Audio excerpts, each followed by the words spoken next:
Last year's referendum on Brexit, as we've noted, highlighted political divisions in the UK. Notably, divisions between Scotland and the rest of the country. 62% of Scots voted to remain in the European Union. That, and the fact that Scots are largely represented in Parliament by a party seeking Scottish independence, means that this election will play out differently in Scotland than in the rest of the UK. For more now, I'm joined by David Torrance, a columnist for the Herald Scotland and the author of several political books, including one about the leader of the Scottish National Party. It's called Nicola Sturgeon, A Political Life. We reached David Torrance in Edinburgh. David, you've pointed out that Theresa May has said that this election is about uniting behind the opportunities that lie ahead. How does that idea play in Scotland? Well, not very well. I mean, the crucial thing to understand about the general election from a Scottish perspective, and indeed any UK election or referendum these days, is that a completely different political dynamic applies north of the border in Scottish politics. So what looks to be the sort of political terrain and the battle lines from Westminster or from London are often completely different in Scotland. So, of course, the lion's share of seats, of constituencies in Scotland are currently held by the SNP. So the idea that at the end of this election, somehow Scotland will have voted in a similar way to the rest of the UK and will have returned dozens of Conservative MPs is pretty far-fetched. David, I know that you've suggested in the past that, almost every vote in Scotland now has become like a referendum on independence. Is this election seen that way too? It will be, undoubtedly. If the UK election as a whole is a sort of rerun of the European referendum last year, in Scotland, as ever, it will be a proxy for the independence debate, as almost every election or referendum has been since the end of 2014, when, of course, a majority of Scots voted against independence.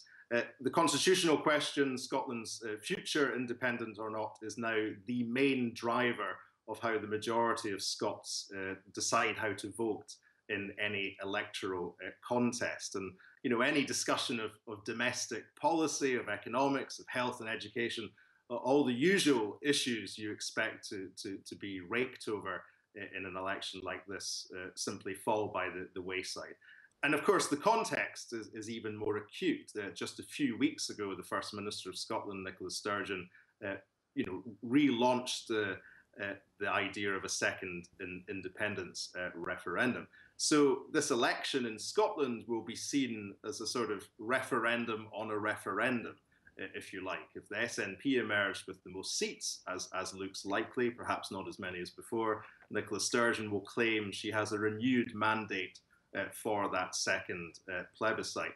And if she slips back, if her party loses, say, between 6 and 10 seats, which could happen to the Conservatives and Liberal Democrats, the Unionist parties, those who oppose independence, will then argue that this indicates that the appetite amongst certain Scots for a second referendum is diminishing. So we're really going to have a sort of battle of mandates come the 8th of June.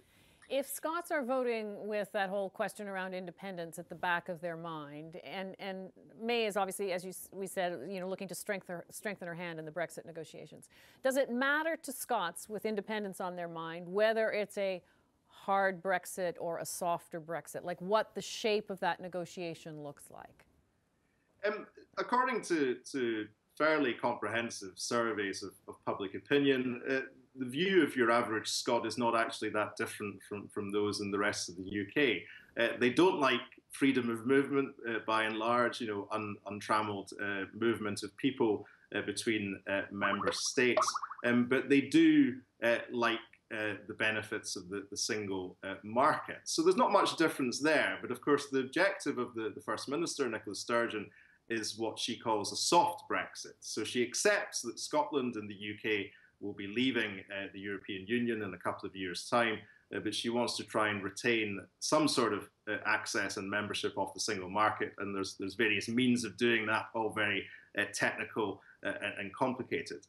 Theresa May's rhetoric seems to imply a much harder Brexit and no formal membership of the single market. Although a lot of commentators, and I think with good reason, think that that is just a necessary negotiating stance. She has to play hardball going into the negotiations, which of course will start pretty much after the general election.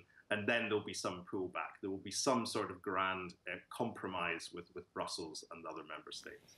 I mean, is it too far out in front of this? But does Nicola Sturgeon and the Scottish National Party talk about what kind of a relationship an independent Scotland would want to have with Europe? Well, this is an interesting point because since the late 1980s, their policy has been independence in Europe, not much more than a slogan, really. But the implication was that as an independent country, Scotland would be a full member of the European Union. They are now pulling back from that. They're talking much more, the language they use has shifted, so they talk about Scotland's relationship with Europe rather than the EU. And there have been briefings to the effect that an independent Scotland, its ultimate objective would be EU membership, but in the interim, they would go for the European Free Trade Association and also something called the European Economic Area, which is basically the single market and the member states of the EU, but also Iceland, Norway, and so on. It's a sort of halfway house. And they're doing that, interestingly, because an awful lot of SNP supporters, an awful lot of people who voted yes to independence in 2014 also want to leave the European Union. They want to take back control, to borrow the language of last year's referendum, not only from London, but also from Brussels. And Nicola Sturgeon knows that if she loses those voters by being too enthusiastic about the EU, then she can't win that second referendum. So there's a bit of what we call triangulation going on. Although it'll be interesting to see how upfront the SNP are about that shift in their manifesto, which will be published in the next few weeks. David, thank you very much for this. You've got a very different campaign to cover in Scotland than journalists do in the other part of the UK. Absolutely. Thanks again. Thank you.